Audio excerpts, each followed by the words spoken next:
Ini nggak banget untuk harga 6,7 juta, muncul iklan bahkan di level settings. Jujur ya, pas pertama kali gue ngedenger harga dari Redmi Note 15 Pro Plus ini, gue langsung mikir, ini beneran Redmi Note? Karena mahal banget sih.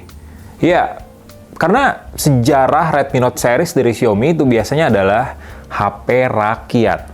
HP-nya para kaum mendang-mending yang selalu kasih komentar, mendingan Redmi Note aja deh, harganya lebih murah, speknya lebih tinggi. Mendingan Redmi Note aja deh, baterainya lebih gede, speknya lebih tinggi, harganya lebih murah. Pasti deh kayak gitu. Tapi sekarang, Redmi Note series udah tembus di harga di atas 6 juta. Bahkan nyaris 7 juta. Ini Redmi Note 15 Pro Plus dan harganya udah tembus di 6,7 jutaan aja. Emang apa aja sih yang dikasih HP ini? Kita bahas yuk.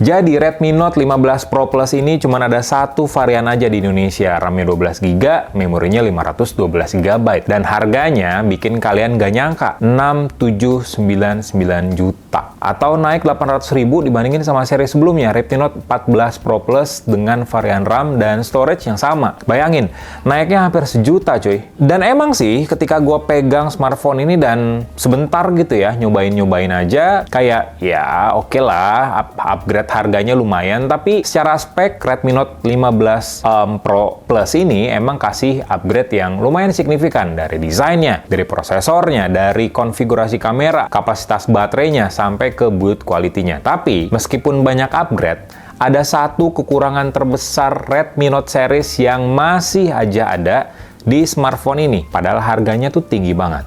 Bakal gue bahas, tapi sekarang gue bahas desainnya dulu. Jadi menurut gue sih ya, satu hal yang bikin smartphone ini akhirnya naik kelas harganya adalah desain dan ketahanannya. Karena harus gue akuin, ketika gue pegang smartphone ini, rasa premiumnya tuh berasa banget sih. Nggak kayak HP Redmi Note pada umumnya, tapi ya ini kayak HP premium, HP flagship, yang enak banget buat digenggam sebenarnya. Jadi warna yang gue pakai sekarang, yang gue pegang sekarang ini tuh mocha brown, kayak salah satu hero colornya dari Redmi Note 15 Pro Plus. Bagian bodi belakangnya pakai material vegan leather, jadi kulit imitasi, cuman dibikin lebih premium aja, dan warna coklatnya tuh cantik gitu. Warna coklat dari smartphone ini tuh kayak klasik, elegan, dan mewahnya dapet. Apalagi di bagian modul kamera, terus di tepiannya, ini kayak aksennya coklat tapi agak ke gold gitu. Jadi classy banget gitu kelihatannya. Jadi agak mewah, dan meskipun bentuk modul kameranya masih mirip kayak seri sebelumnya, cuman menurut gua kalau dibandingin ya sama Xiaomi 15T lah ya, masih mewah ini deh kayaknya. Lebih cakep ini. Keuntungan pakai body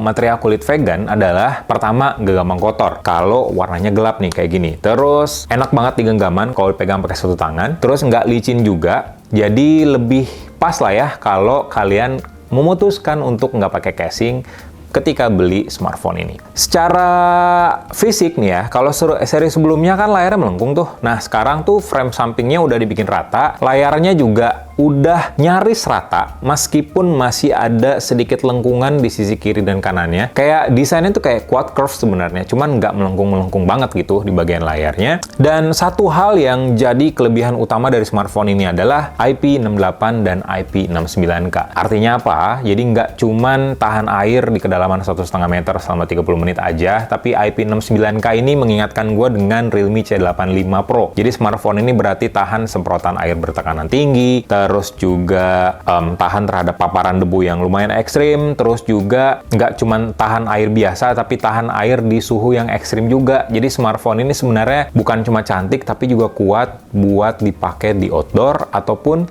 smartphone yang biasa kayak smartphone di tempat proyek-proyek gitu ya. Smartphone ini cocok sebenarnya. Jadi secara desain dan ketahanan, upgrade-nya emang berasa banget dibandingin sama Redmi Note 14 Pro Plus yang cuman IP68 aja. Buat layar sebenarnya singkat Biasa aja sih, panelnya OLED, 6,83 inch, tajam, warnanya nendang banget, karena support Dolby Vision dan juga HDR. Tapi satu yang bikin gua mengapresiasi dari Redmi Note 15 Pro Plus adalah bezel layarnya cuy. Tipis banget di sisi kiri atas, bawah, kiri kanannya. Kayak ini HP premium, ini bukan HP kaum mendang-mending lagi gitu, kayak berasa mahalnya. Apalagi layarnya udah support juga refresh rate 120 Hz, jadi ngedukung refresh rate kencang di beberapa aplikasi yang ngedukung aja. Kayak biasanya di aplikasi-aplikasi bawaan ataupun aplikasi bawaan dari Google. Jadi ya beralih lah ya antara 60 sampai ke 120 Hz saja.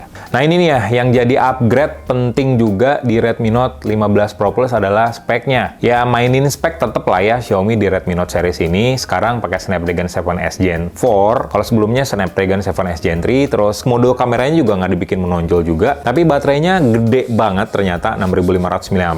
Sayangnya, baterai gede tadi nggak didukung oleh fast charging yang sekencang seri sebelumnya. Kalau Redmi Note 14 Pro Plus itu kan 120 watt. Kalau sekarang malah turun jadi 100 watt. Kenceng sih, tapi kayak kenapa harus diturunin gitu ya? Kapasitas baterainya lebih gede, fast chargingnya malah diturunin dibandingin sama seri sebelumnya. Gue belum ngetes seberapa tahan baterainya, dan gue belum ngetes juga seberapa kenceng fast chargingnya, tapi bakal gue paparin nanti di review yang bisa kalian lihat di Uzon IT. Di bagian kamera, sekarang meskipun modul kameranya kayak punya 4 lingkaran ya, padahal sebenarnya yang works itu cuma 2 kamera aja sih. Yang satu kamera 200 megapiksel dan yang satu kamera ultrawide 8 megapiksel. Kalau seri sebelumnya ada lensa makro 2 megapiksel, sekarang di Redmi Note 15 Pro Plus dibuang sensor lensa gimmick tadi. Jadi sekarang cuma ada kamera utama yang resolusinya gede, udah OIS juga, dan kamera ultrawide 8 megapiksel. Sementara di depan udah upgrade, bukan 20 megapiksel lagi menjadi 32 megapiksel. Jadi ini penting, dan berkat Snapdragon 7S Gen 4 kalian juga bisa ngerekam video kamera depan belakang udah bisa 60 fps. Apalagi ya smartphone ini juga masih berjalan di OS yang lama sebenarnya. Ini HyperOS 2 basisnya Android 15, dan lagi-lagi Redmi Note series ini telat lagi punya software generasi terbaru, kalah dengan Poco misalnya yang udah F series-nya aja udah Android 16, HyperOS-nya udah 3, versi 3. Ini Redmi Note 15 Pro Plus masih di Android 15. Jadi kayak kok gini ya experience-nya. Semuanya indah nih ya di awal-awal. Nah ini nih mimpi buruknya nih. Mimpi buruk ketika hari pertama gue pakai smartphone ini.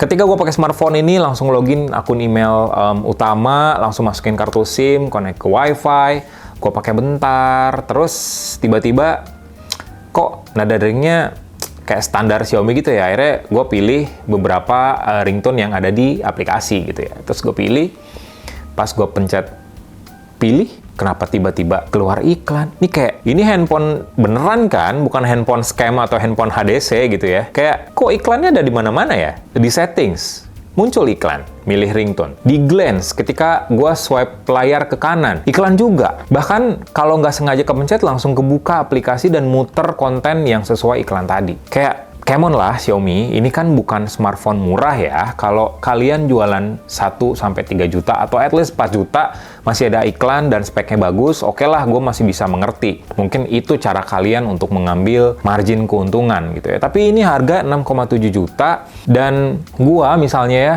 sebagai pengguna yang udah ngeluarin duit sebanyak itu, gue berharap punya experience yang premium, experience yang smooth, dan iklan yang sangat-sangat ngeganggu sih sebenarnya. Tapi iklannya nggak bisa hilang, Sal? Iklan nggak bisa hilang, tapi personalisasinya bisa kalian matiin sebenarnya, ada di settings. Tapi ya, mau diatur-atur apapun, kayak banyak pengaturan yang bisa kalian searching di internet, termasuk di Uzon juga ada nih tipsnya untuk ngilangin iklan. Tetap muncul iklannya, jadi kayak ini nggak banget untuk harga 6,7 juta muncul iklan bahkan di level settings. Kalau gue punya duit segitu, gue malah milih smartphone yang lebih proper meskipun secara spec-wise lebih rendah ya dibandingin sama Redmi Note 15 Pro Plus. Misal Galaxy A56. Atau bahkan yang terbaru nambah dikit Oppo Reno 15. Atau bahkan di rentang harga segini banyak banget sih. Kayak Vivo V60 kalian bisa pilih. Terus juga Realme GT70 juga kalian bisa pilih. Atau GT7 sekalian udah turun harganya kalau nggak salah. Itu udah nggak ada iklan. Gua kayak masih kayak ini smartphone bagus tapi bikin ilfeel akhirnya, karena muncul iklan yang rutin banget dan nggak bisa kalian hindari. Itu aja sih paling impresi awal gue ketika hari pertama nyobain Redmi Note 15 Pro Plus sebagai daily driver. Dan pada akhirnya karena gue butuh buat nge-review, gue mau nggak mau sih harus berdamai sebenarnya dengan iklan ini. Tapi ini bakal mempengaruhi review gue nanti. Lihat aja nanti reviewnya. Jadi so itu aja hands-on first impression nyobain Redmi Note 15 Pro Plus, Redmi Note paling mahal saat ini yang harganya nyaris 7 juta. Like video ini, kasih komen, share juga jangan lupa. Bye.